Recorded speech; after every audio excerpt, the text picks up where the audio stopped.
洞察局势，开启视野。这里是火力早报时间。以色列宣称战争进入收尾阶段，特朗普表态即使海峡封锁，也要逐步结束军事行动。西班牙宣布关闭领空。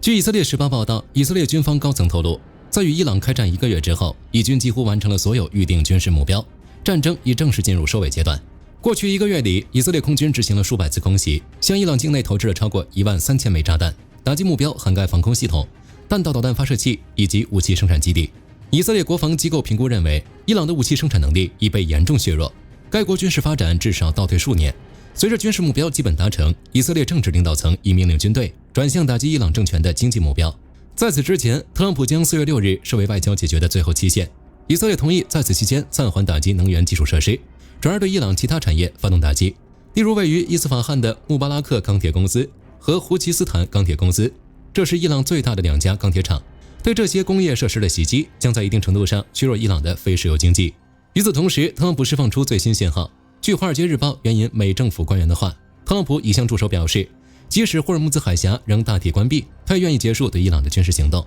美方评估认为，如果想要强行开放该水道，将使冲突超出原定的4至6周时间框架，因此决定采取更灵活的退出策略。一方面，白宫新闻秘书莱维特表示，特朗普在社交媒体上发文称，美国正与伊朗一个新的、更理性的政权进行严肃讨论，并称已取得重大进展。然而，美方的谈判说法遭到伊朗否认。伊朗外交部发言人巴加埃表示，迄今为止，伊朗仍未与美国进行任何直接谈判，一方仅通过部分中间方收到美方表达谈判意愿的信息。另一方面，特朗普也同步发出了军事威胁，声称若无法与伊朗达成协议，将彻底摧毁该国所有发电厂、油井，甚至哈尔克岛。就在这个时候，开战以来一直和美国唱反调的西班牙做出了一项重要决定。在内阁紧急会议后，首相桑切斯宣布对所有参与美伊战争的军用飞机以及相关支援飞机关闭领空，涵盖轰炸机、侦察机、空中加油机以及运送战争物资的外国机组。西班牙只允许在紧急情况下，军用飞机可以飞越其领空或降落基地。西班牙国防大臣明确表示，西班牙既不会授权美国使用军事基地，也不会授权美国使用西班牙领空进行任何与伊朗战争有关的行动。从军事角度来看，西班牙拒绝合作可能使美军的行动变得复杂。从英国起飞的美国 B-52 轰炸机现在必须绕行东大西洋，或经法国飞行。4月6日的最后期限即将到来，未来1周的进展将决定这场战争的最后走向。今天的早报到这儿就结束了，后续结果如何，火力军将持续关注，下期见。好的，各位观众朋友们，我们频道一直在聊真实的军事资讯和武器装备，后台也经常有朋友问，有没有值得推荐的入门级模型？今天就和大家分享一款近期接触到的产品。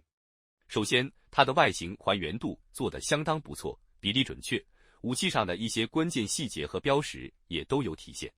材质也说得过去，拿在手上有不错的分量感。其次，它具备一定的可动性，对于理解基础操作原理有一定帮助，让它不仅是个静态摆件。综合它的做工和可玩性来看，价格确实比较亲民。对于想入门模型收藏，或者单纯想在桌上贴一个摆件的朋友来说，是一个性价比很高的选择。商品链接已经给你们上了，感兴趣的朋友可以自行了解。